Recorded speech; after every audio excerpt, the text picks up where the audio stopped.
जय श्री कृष्णा, जय श्री राम, जय माता राधेश्याम। और आप सब कैसे हैं? आप देख रहे हैं हमारा यूट्यूब चैनल। इस वीडियो में हम चर्चा कर रहे हैं बरूथनी एकादशी आ रही है और बरूथनी एकादशी के नियम क्या हैं। इसको बहुत ठीक से सुन लीजिएगा। इन चीज़ों का प्रयोग बिल्कुल भी मत कीजिएगा। क्या क्या? कांस्यम मासम सुराम छौद्रम तैलम पतित भाषणम व्यायाम च प्रवासम च पुनर्भोजन मैथुनम। एकादशी करने वाले लोग इस बात को ध्यान में रखिएगा। 11 का व्रत करने वाले लोगों को कांसे का बर्तन पात्र स्वीकार नहीं करना चाहिए। मांस मसूर चना शाक मदिरा पराया अन्न द्वारा भोजन, ये तो उनके लिए जो एकादशी का व्रत करते नहीं है। जिनके घरों में माता पिता और कोई व्रत करते हैं तो उनका आप सहयोग कीजिए।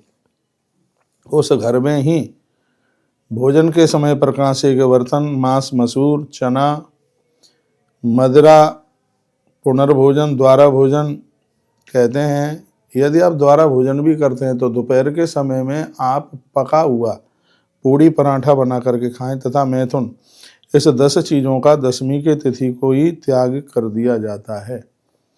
और साथ ही एकादशी को जुआ निद्रा पान दांतों परनिंदा चुगली चोरी हिंसा रति कीड़ा क्रोध का परित्याग ये त्यागना पड़ता है। कांस्य मांस मदिरा शहद तेल पतित भाषण व्यायाम तथा प्रवास, दूसरी बार भोजन तथा मैथुन तथा मसूर अन्न का परित्याग द्वादशी को किया जाता है। ये 3 दिन में 11 का व्रत आरंभ होता है।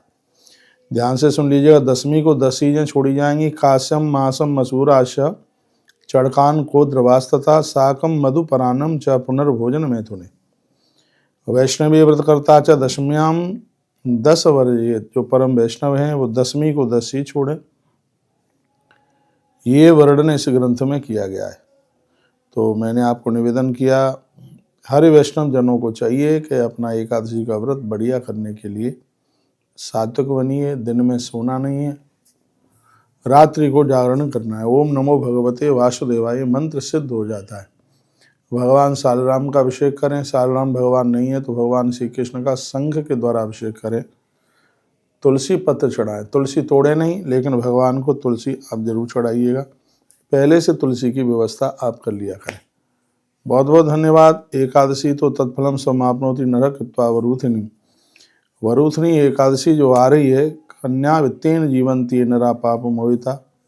कहते हैं कि जिन्होंने बेटी के विवाह के समय पर किसी भी प्रकार का बिटिया के ससुराल वालों से कोई धन ले लिया है, कोई पैसा ले लिया है, तो इस एकादशी के प्रभाव से वह दोष समाप्त हो जाता है। क्योंकि बेटियों का खाना ठीक नहीं है। चलो अनजान में भी यदि ले लिया है तो यही एक ऐसी एकादशी है जो ऐसे अपराध को बिल्कुल समाप्त कर देती है। तो यह एकादशी बहुत बड़ी एकादशी है। इसमें नियमों का पालन कीजिए। धरती पर सोइए, सूर्य भगवान की किरण निकलने से पहले स्नान कीजिए।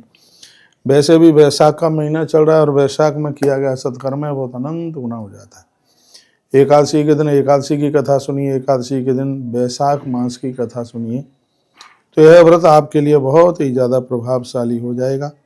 यह वीडियो हमें आपके पास तक पहुंचानी थी और आपने सुनी, इसलिए आपका बहुत बहुत धन्यवाद। और भी लोग लाभान्वित हो सकें इसलिए यह वीडियो आगे भी लोगों के पास भेजिए। आपके लिए बहुत बहुत धन्यवाद है। इन्हीं शब्दों के साथ मैं अपनी वाणी को विराम देता हूँ और आप सबको प्रणाम करता हूँ। हर हर महादेव, घर घर महादेव।